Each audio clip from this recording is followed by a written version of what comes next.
on lâche pas l'affaire, parce qu'on est trop tenace, il n'y a rien à faire, on lâche rien. Bonjour à tous, mardi 12 mai 2020.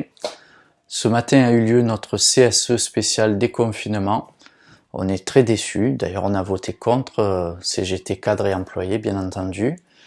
Le SNFOCOS a pris acte et FO a voté pour, donc le SNFOCOS ayant pris acte, on se retrouve la CGT contre FO et à l'arrivée ça fait 10 pour FO et 9 contre CGT. Très déçu parce qu'effectivement on attendait un positionnement clair de notre direction concernant les dispenses d'activité qui prennent fin au 1er juin. Ces dispenses d'activité concernant d'ailleurs tout juste 5% de nos effectifs. Et idem d'ailleurs pour les personnes vulnérables du fait de leur état de santé, là on est sur 1% des effectifs de la CPAM 13.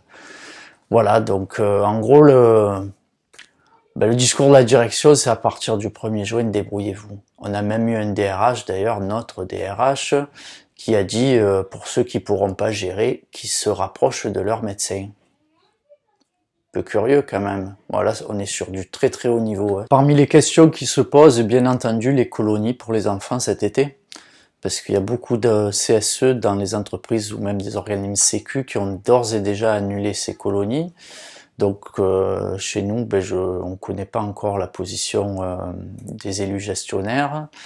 Mais on l'a dit, on l'a répété, on va se transformer. Nos vacances, ça va être des gardes d'enfants. Or, en préambule, on a fait une déclaration justement qui évoque le fait que les salariés de nos organismes ont durement subi ce confinement, à l'image de l'ensemble des salariés. Ce confinement a eu un effet loupe sur les inégalités sociales qui impactent notre pays. Et on a été d'autant plus touchés que on a des salaires de misère, hein, donc on l'a rappelé. Un salaire d'embauche à la sécurité sociale ne nous permet pas de nous loger.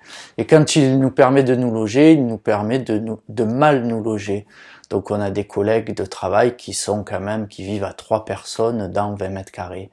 Donc effectivement, rajouter à ça des gardes d'enfants sur nos congés, nos RTT, etc., ça va être très compliqué à gérer. Autre point plutôt positif, celui-là, il concerne la CSSCT, qui est la Commission Santé, Sécurité et Conditions de Travail, qui est issue du CSE.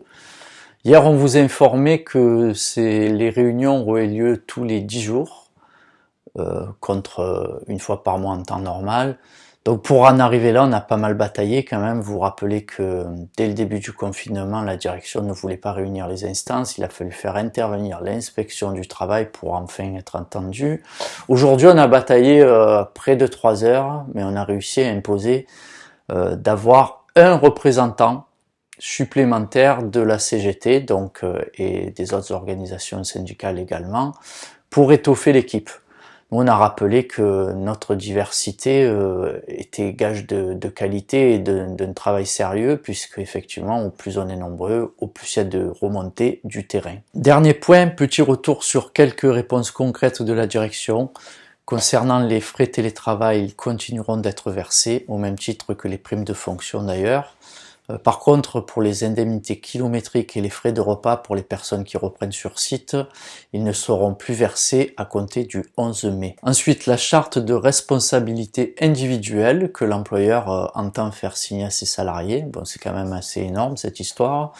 La CGT a bien entendu rappelé à l'employeur que ces signatures n'ont aucune valeur juridique puisque vous le savez, l'employeur se doit d'assurer la santé et la sécurité de ses salariés.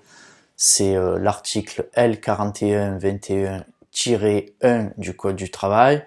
Il est en aucun cas question que la direction se dédouane de ses responsabilités. C'est l'un des points pour lesquels on a voté contre d'ailleurs. Ensuite, la réouverture des accueils se fera uniquement sur rendez-vous à compter de la semaine prochaine. Ils vont commencer d'abord par Désiré-Clary, un seul accueil pour l'instant, avec distribution effectivement de masques aux assurés sociaux, mais bien entendu au personnel. Des plexiglas seront mis en place. Bon, il y a quand même... Au niveau d'une zone d'ombre, c'est les horaires. Pour l'instant, il ils en ont pas parlé. Cela pose la question des prestations en espèces, puisque le paiement des indemnités journalières est notre priorité du moment, forcément. Là, on voit qu'on avait déjà du retard avant le confinement, mais que là, on prend l'eau complètement. D'autant qu'on a, bien entendu, dégagé 200 personnes, c'est la volonté de la direction, qui ont été enrôlées et qui vont être enrôlées dans ces fameuses brigades. Voilà, tout ça pose la question, bien entendu, des effectifs supplémentaires à la caisse, puisque vous le savez, en pleine pandémie, les suppressions de postes continuent à la sécurité sociale. Et on en a profité d'ailleurs pour parler de nos collègues de travail en CDD qui font un travail remarquable, mais dont le contrat va prendre fin là le 22 mai. Alors on avait déjà fait un courrier il y a 2 semaines où on nous répondait que ça dépend pas de la direction locale, c'est au national. Donc ça a été confirmé d'ailleurs lors de la réunion de ce matin. On va faire une action au niveau national parce que ça peut plus durer. Voilà. Donc moi je vous invite à continuer à nous suivre, surtout abonnez-vous pour avoir les infos régulières. Prenez soin de vous et de vos proches, à très bientôt. On lâche rien. Nous on lâche pas l'affaire, parce qu'on est trop tenace, il n'y a rien à faire, on lâche.